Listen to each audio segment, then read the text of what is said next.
The morning sun cast long shadows across the pristine grounds of Windsor Castle as Sergeant Thomas Mitchell adjusted his red tunic for what he believed would be another routine day of royal duty. With 23 years of service to the crown, Thomas had seen 3 generations of royals pass through these ancient halls. His weathered hands bore the calluses of countless hours spent standing at attention, his back straight as a sword, his eyes ever watchful. Thomas had earned his position through dedication and an unwavering commitment to protocol. Every button on his uniform gleamed, every crease was razor-sharp, and his black boots reflected the morning light like mirrors. He took pride in maintaining the highest standards, believing that respect for tradition and authority formed the backbone of civilized society. The veteran guard had served during some of the most significant moments in recent royal history. He had stood watch during state visits, protected the family during public appearances, and maintained his vigilant presence through both joyous celebrations and solemn ceremonies. His colleagues respected him, and his superiors trusted him implicitly. Thomas Mitchell was the embodiment of duty, honor, and service. As he took his position near the East Wing that Tuesday morning, Thomas felt the familiar weight of responsibility settle on his shoulders. The royal family was in residence, which meant heightened security protocols and absolute attention to detail. Every visitor had to be screened, every movement monitored, and every potential threat assessed. It was a responsibility he had never taken lightly. The castle buzzed with its usual morning activity. Staff members hurried through corridors carrying fresh linens and breakfast trays. Gardeners tended to the magnificent flower beds that surrounded the ancient stone walls, and other guards took their positions at strategic points throughout the grounds. The rhythmic changing of the guard had occurred without interruption for centuries, and Thomas was proud to be part of this unbroken tradition. Prince George, now 10 years old, had been living under the constant presence of security personnel his entire young life. To him, the guards were as much a part of the castle's furniture as the suits of armor that lined the hallways. He had grown accustomed to their silent, watchful presence, understanding from an early age that they were there for his protection and that of his family. The young prince had developed his own morning routine during school holidays. After breakfast with his parents, he would often explore different sections of the castle, always accompanied by security but given reasonable freedom to satisfy his natural curiosity. Thomas had observed the boy from a distance many times, noting his polite demeanor and the respectful way he interacted with staff members. On this particular morning, Prince George had planned to visit the castle's library, a magnificent room filled with rare books and historical documents that never failed to capture his imagination. The library held centuries of knowledge from ancient texts to modern works, and the young prince found solace in its quiet corners where he could read about adventures in distant lands. As Thomas maintained his post, he reviewed the day's security briefing in his mind. No special events were scheduled, no visiting dignitaries expected, and the weather forecast promised a clear, peaceful day. It seemed like it would be one of those routine days that made up the bulk of his service. Important work, but without the heightened tension that came with public engagements or state occasions. The morning air carried the scent of blooming roses from the gardens, and birds chirped melodiously in the ancient oak trees that had witnessed centuries of royal history. Thomas allowed himself a brief moment to appreciate the beauty of his workplace, knowing that few people in the world had the privilege of serving in such magnificent surroundings. Little did Thomas know that this seemingly ordinary Tuesday would challenge everything he believed about duty, protocol, and the true meaning of service. The events that would unfold in the coming hours would force him to confront his own rigid adherence to rules and question whether sometimes the most powerful actions are the gentlest ones. The morning sun continued its steady climb across the sky, casting shifting patterns of light and shadow that seemed to herald the extraordinary day ahead. The first sign that this day would be different came at precisely 11:30 in the morning, when Thomas noticed unusual movement in the staff quarters. Emma Richardson, one of the castle's longtime housekeepers, emerged from a side entrance with tears streaming down her weathered face. She clutched a small cardboard box containing her personal belongings, her shoulders shaking with barely contained sobs. Thomas had known Emma for over 15 years. She was a widow in her late 50s who had dedicated the better part of her adult life to serving the royal household. Her work was impeccable, her loyalty unquestioned, and her gentle nature had made her a favorite among both staff and family members. Seeing her in such distress was deeply unsettling, though Thomas knew better than to abandon his post to inquire about personal matters. From his position, Thomas could only watch as Emma struggled with her emotions while making her way toward the staff parking area. Her normally pristine uniform was wrinkled, and her graying hair had escaped from its usual neat bun. The small box she carried seemed to contain the remnants of her career, and each step she took appeared to cause her physical pain.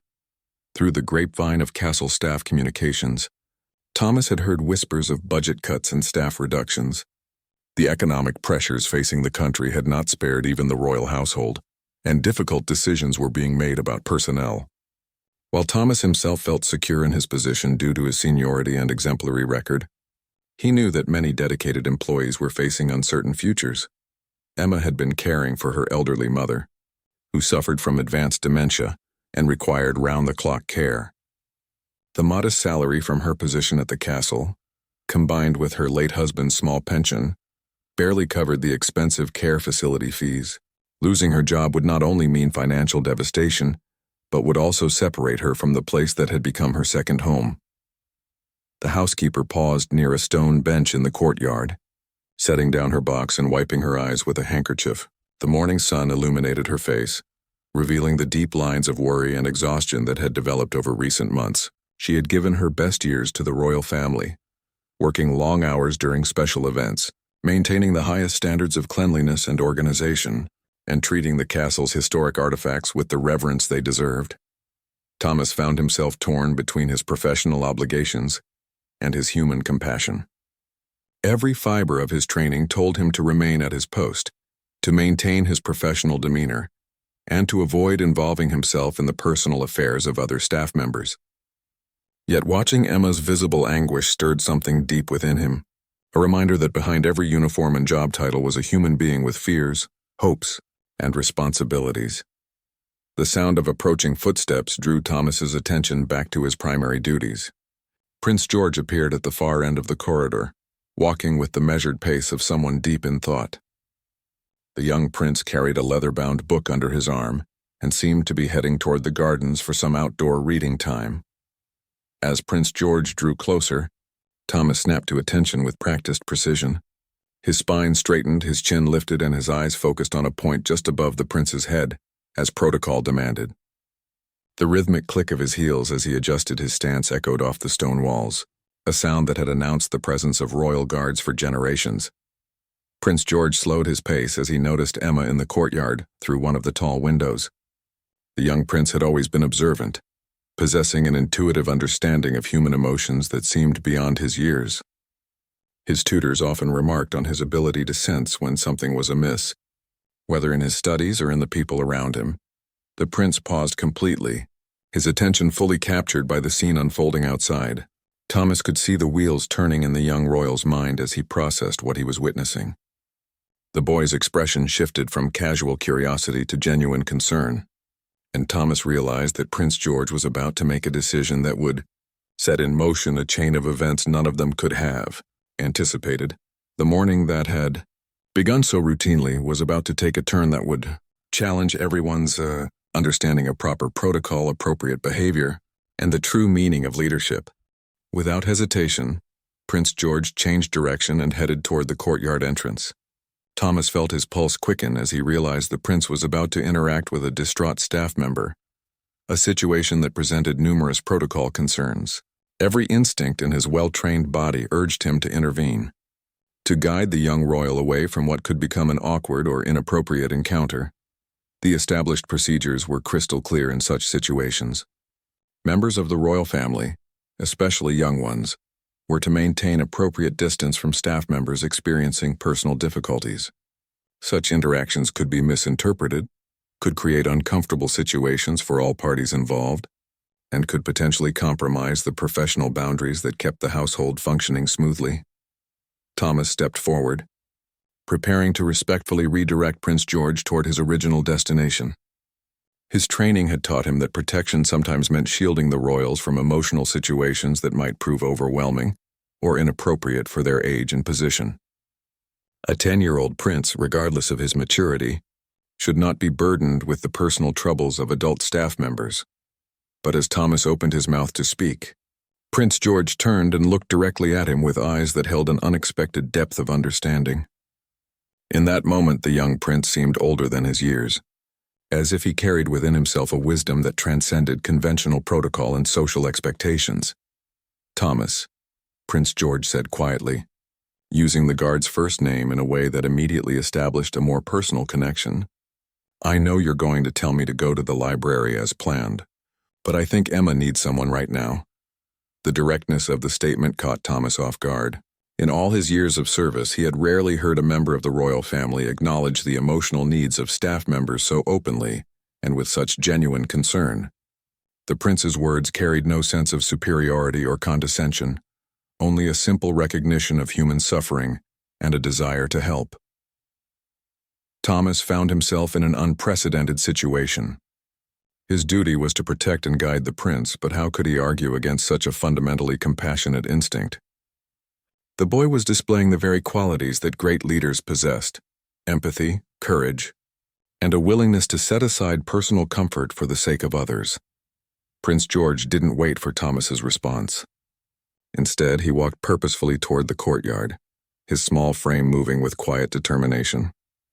Thomas followed at the prescribed distance, his mind racing through potential complications and appropriate interventions, while simultaneously admiring the prince's resolve. Emma looked up in surprise as Prince George approached her bench. Her tear-stained face immediately flushed with embarrassment, and she scrambled to stand and offer the proper curtsy, despite her obvious emotional distress. The cardboard box slipped from her hands, scattering a few personal items across the stone courtyard. "Please don't get up," Prince George said gently, his voice carrying a warmth that seemed to ease Emma's obvious anxiety. "May I sit with you for a moment?" The request was so unexpected, so contrary to normal protocol, that Emma seemed unsure how to respond. She glanced nervously toward Thomas, seeking guidance, but the guard found himself equally uncertain about the proper course of action. This was uncharted territory, a situation not covered in any of his extensive training manuals. Thomas watched as Prince George carefully gathered Emma's scattered belongings and placed them back in the box with the same reverence he might show toward precious artifacts. The young prince's movements were deliberate and respectful, showing no signs of hurry or impatience despite the unconventional nature of the situation. "I heard that some changes are happening with the staff," Prince George continued, settling onto the bench beside Emma with the natural ease of someone completely comfortable in his own skin. "I wanted you to know that your work here has always been noticed and appreciated." Emma's composure finally cracked completely. Fresh tears began flowing as she realized that this young member of the royal family had not only noticed her distress, but had chosen to acknowledge it directly. In a world where staff members often felt invisible, Prince George's simple act of recognition carried enormous emotional weight. Thomas felt his own rigid stance beginning to waver as he witnessed this extraordinary display of genuine human connection. Everything he had been taught about maintaining distance and preserving dignity was being challenged by a 10-year-old boy who seemed to understand instinctively that sometimes the most important protocols were the unwritten ones that governed basic human kindness. Emma struggled to find her voice, overwhelmed by the unexpected kindness being shown to her. Through her tears, she managed to explain her situation: the job loss, her mother's deteriorating condition, and the impossible choice between providing care for her only remaining family member and maintaining financial stability. Her words came in broken sentences, punctuated by apologies for burdening the young prince with her troubles. Prince George listened with the focused attention of someone far beyond his years. He didn't interrupt or offer quick solutions, but instead allowed Emma to share her burden completely. His presence seemed to create a safe space where she could express fears that she had been carrying alone for months. Thomas found himself deeply moved by the scene unfolding before him. In his decades of service, he had witnessed many displays of royal grace and dignity, but this quiet moment of human connection was unlike anything he had experienced. The prince's willingness to simply listen, to acknowledge Emma's pain without judgment, demonstrated a form of leadership that transcended traditional notions of authority and power.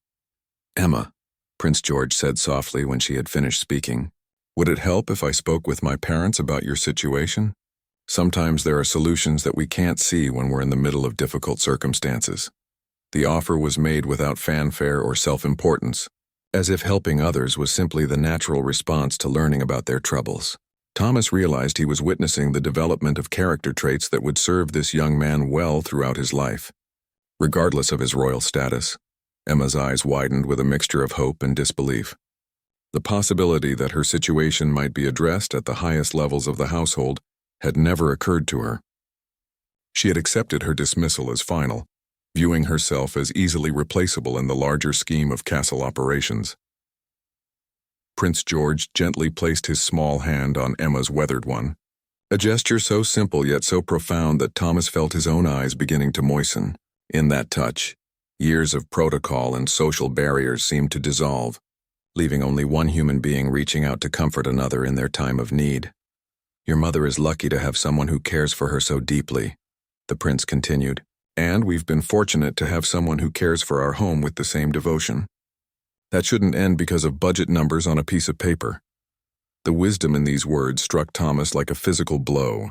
Here was a child articulating truths about human value and dignity that many adults struggled to understand. The prince was seeing beyond the immediate practical concerns to the deeper questions of loyalty, service, and moral responsibility. As Thomas watched this extraordinary interaction, he began to question many of his own long-held beliefs about appropriate behavior and professional boundaries. His training had taught him to maintain distance, to follow orders without question, and to view emotional displays as complications, to be managed rather than human experiences to be acknowledged.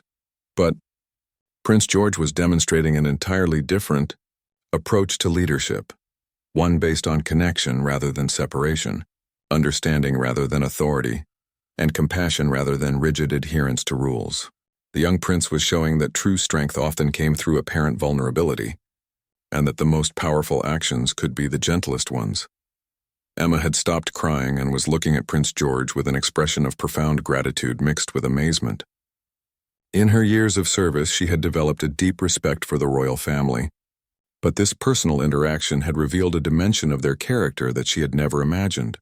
"Thank you, Your Highness," she whispered, her voice thick with emotion. "Just knowing that you care enough to listen means more than you could possibly understand." Prince George smiled, an expression of pure warmth that seemed to light up the entire courtyard. "Everyone deserves to be heard, Emma, and everyone deserves to be treated with kindness, especially when they're facing difficult times." Thomas realized that he was witnessing a defining moment, not just for Emma or Prince George, but for himself as well. The rigid certainties that had guided his career for over 2 decades were being challenged by the actions of a 10-year-old boy who possessed an intuitive understanding of leadership that transcended rank, protocol, and conventional wisdom. As Prince George stood to leave, promising Emma that he would speak with his parents that very day, Thomas felt compelled to step forward. His voice, usually steady and authoritative, carried an unusual tremor as he addressed the young prince. "Your Highness," Thomas began, then paused, struggling to find words that could adequately express the profound impact of what he had just witnessed. "What you've done here today, it challenges everything I thought I knew about proper conduct and appropriate behavior." Prince George turned to face the veteran guard, his expression curious but not defensive. The boy seemed genuinely interested in understanding Thomas's perspective, showing the same respectful attention he had given to Emma's concerns. "I've spent my entire career following rules and maintaining protocols," Thomas continued, his voice growing stronger as he found his footing. "I believe that discipline and adherence to established procedures were the highest forms of service. But watching you just now, I realized there might be something more important than following rules perfectly." The admission was difficult for Thomas to make. His identity had been built around being the perfect soldier, the unwavering guardian who never questioned orders or deviated from established procedures. Acknowledging that there might be flaws in this approach felt like admitting weakness, yet he couldn't deny the power of what he had witnessed. Prince George listened thoughtfully, his young face serious as he considered Thomas's words. "Rules are important," he said finally. "They help keep people safe and make sure things run smoothly. But sometimes people matter more than rules, don't they?" The simplicity of the statement hit Thomas with unexpected force. In just a few words, the prince had articulated a truth that Thomas had somehow missed despite decades of experience. People did matter more than rules, and true service meant recognizing when human needs should take precedence over procedural requirements. "I've been thinking about Emma's situation since I learned about it yesterday," Prince George continued. "She's taken care of our family for so many years, making sure our home is comfortable and welcoming. When someone has given so much, shouldn't we try to help them when they need it most?" Thomas found himself nodding, realizing that his own rigid adherence to protocol had sometimes blinded him to the very purpose of his service. He had been so focused on following orders perfectly that he had occasionally lost sight of why those orders existed in the first place: to protect and serve the people who mattered. "Your Highness," Thomas said, his voice now steady and clear, "what you've shown me today has made me question whether I've been serving in the right way all these years. I've prided myself on never bending the rules, but perhaps there are times when the most important service requires exactly that kind of flexibility." Emma, who had been listening to this exchange with growing amazement, found herself witnessing something extraordinary. A conversation between a young prince and a veteran guard was revealing truths about leadership, service, and human dignity that transcended their different positions in the castle hierarchy. Prince George reached out and gently touched Thomas's arm, much as he had done with Emma. "You've protected our family faithfully for so many years," he said with genuine appreciation. "That dedication means everything to us. I'm not suggesting that rules don't matter, only that sometimes we need to look beyond them to see what's really important." The touch, simple as it was, carried enormous symbolic weight. In that gesture, a young member of the royal family was acknowledging the humanity and value of a loyal servant, breaking down barriers that had existed for generations. Thomas felt tears threatening to escape his carefully controlled composure. "I think," Thomas said slowly, "that I've been so focused on being a perfect guard that I've forgotten what it means to be a good man. You've reminded me that the two should never be in conflict." The courtyard fell silent except for the distant sounds of castle life continuing around them. Three people from very different positions in the social hierarchy had shared a moment of genuine human connection that would change each of them in fundamental ways. Emma stood and gathered her belongings, her posture noticeably straighter than it had been earlier. The despair that had weighed her down that morning had been replaced by something Thomas recognized as hope, not just for her immediate situation, but for the possibility that kindness and compassion still had a place in their complex world. Prince George prepared to continue his day, but Thomas could see that the boy had been affected by the encounter as well. The young prince had learned that his actions could have real impact on the lives of others, a lesson that would undoubtedly influence his approach to leadership for years to come. That evening, as Thomas completed his final rounds of the day, he found himself walking through corridors that seemed somehow different than they had that morning. The same ancient stones lined the walls. The same portraits of long-dead monarchs gazed down from their ornate frames, but his perception of his role within these walls had fundamentally shifted. Word had already begun to spread through the castle's intricate network of staff communications that Prince George had indeed spoken with his parents about Emma's situation. The Prince and Princess of Wales had immediately called for a review of the budget cuts, specifically examining whether long-time, dedicated employees like Emma could be retained through alternative arrangements or reassigned roles. Thomas learned that Emma had been offered a modified position that would allow her to maintain her salary while working reduced hours, giving her more time to care for her mother without sacrificing her financial stability. The solution seemed so obvious in retrospect that Thomas wondered why it hadn't been considered earlier, and he suspected that the young prince's intervention had brought a human perspective to what had previously been viewed as a purely financial decision. As he stood at his evening post, Thomas reflected on the events of the day and their impact on his understanding of true service. For over 2 decades, he had believed that excellence meant never questioning orders, never showing emotion, and never allowing personal feelings to influence professional judgment. He had worn his rigid adherence to protocol as a badge of honor, believing it demonstrated his superior dedication and reliability. But Prince George's actions had revealed the limitations of such an approach. The young prince had shown that sometimes the most important service required breaking from established patterns, that genuine leadership meant recognizing when human needs should take precedence over bureaucratic procedures, and that strength could be demonstrated through gentleness rather than inflexibility. Thomas realized that his years of perfect compliance had sometimes made him complicit in a system that prioritized rules over people. He had stood by silently during countless situations where a moment of human compassion might have made a significant difference in someone's life. His commitment to maintaining professional distance had occasionally prevented him from fulfilling the deeper purpose of his service.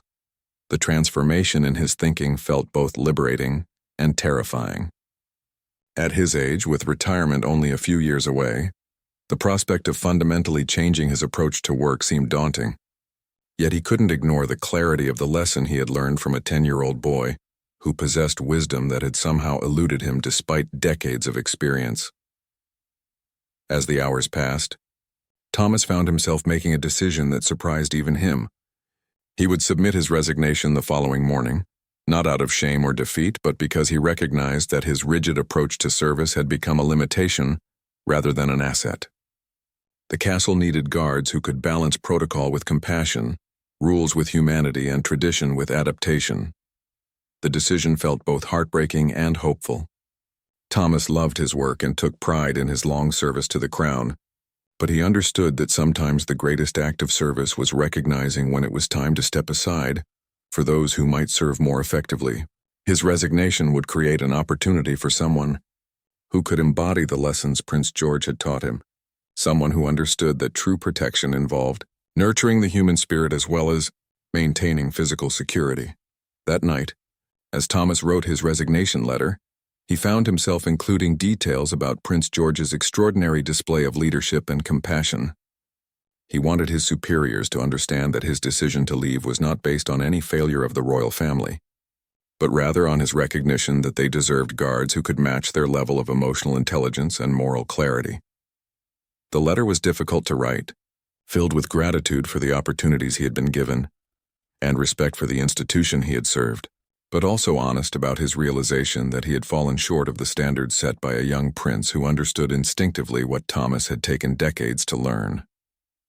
As he sealed the envelope, Thomas felt a sense of peace he hadn't experienced in years. For the first time in his career, he was making a decision based not on protocol or obligation, but on a deep understanding of what true service really meant.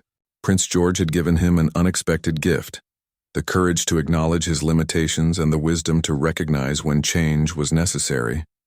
The morning sun would rise on a new chapter in Thomas's life, one guided by the profound lessons learned from witnessing genuine leadership in its purest form. 3 months later, Thomas Mitchell stood in the gardens of a small countryside retirement home, helping elderly residents tend to flowers that bloomed under the gentle autumn sun. His Red Guard's uniform had been replaced by casual clothes that allowed him to move freely among people who had become friends rather than charges to be protected from a distance. The transition from royal guard to care facility volunteer had been surprisingly smooth. Thomas had discovered that the skills he had developed over his career, attention to detail, patience, reliability, and genuine care for others' well-being, translated perfectly to his new role. More importantly, he had learned to combine these abilities with the emotional openness that Prince George had demonstrated. That transformative day at the castle, Emma Richardson had become one of his closest friends during this transition. Her mother now resided in the same facility where Thomas volunteered, and Emma herself had maintained her position at the castle under the new arrangement that Prince George's intervention had made possible. The three of them, Thomas, Emma, and her mother, had formed an unlikely family bound together by shared experience and mutual support. Thomas often reflected on the irony that a 10-year-old prince had possessed the wisdom to see solutions that experienced adults had missed. Prince George's simple act of listening to Emma's troubles and then advocating for a compassionate response had not only saved her job but had also opened Thomas's eyes to possibilities he had never considered. The letters Thomas received from his former colleagues at the castle painted a picture of positive changes spreading throughout the household. Prince George's example had inspired other staff members to approach their work with greater emphasis on human connection and mutual support. The rigid hierarchies that had once to find every interaction were slowly giving way to a more collaborative and compassionate environment. The young prince himself had continued to demonstrate the same remarkable combination of empathy and leadership that had so impressed Thomas. Stories reached the retirement home about Prince George's ongoing efforts to understand the experiences of everyone who worked at the castle, from kitchen staff to senior administrators. His parents had recognized and encouraged this natural inclination toward inclusive leadership, seeing it as a valuable preparation for his future responsibilities. Thomas had written several letters to Prince George over the months, updating him on Emma's mother's condition and describing his own journey of personal growth. The prince had responded with thoughtful notes that revealed his continued development as a young leader who understood that true authority came through service to others rather than power over them. One particularly meaningful letter had arrived just the previous week, in which Prince George had written, "Dear Thomas, I'm so glad to hear that you're finding joy in your new work. You taught me that day that sometimes the most important changes begin when we have the courage to admit that we can grow and improve. Thank you for showing me that wisdom and strength come in many different forms." Reading those words, Thomas had felt a profound sense of completion. The student had become the teacher, and the teacher had learned that there was still much to discover about the true meaning of service and leadership. The circular nature of their mutual influence had created something beautiful and lasting. As Thomas helped an elderly gentleman named Harold plant bulbs that would bloom the following spring, he thought about the legacy that day at the castle had created. Prince George had learned that his actions could have real impact on the lives of others. Emma had discovered that her value extended far beyond her job title, and Thomas had found the courage to embrace a more complete version of himself. The soft autumn breeze carried the scent of changing seasons and new possibilities. Thomas smiled as he worked, knowing that somewhere in a grand castle, a young prince was continuing to learn and grow, guided by the same principles of compassion and human dignity that now shaped Thomas's own daily choices. The resignation that had seemed so difficult at the time had become the doorway to a richer, more meaningful life. In the end, Prince George's gentle yet impactful action had indeed astonished the guard, not because it was shocking or inappropriate, but because it had revealed the transformative power of genuine human connection and the courage to choose compassion over convention. The abrupt resignation that followed had been not an ending, but a beginning of a new understanding of what it truly meant to serve others with honor, dignity, and love.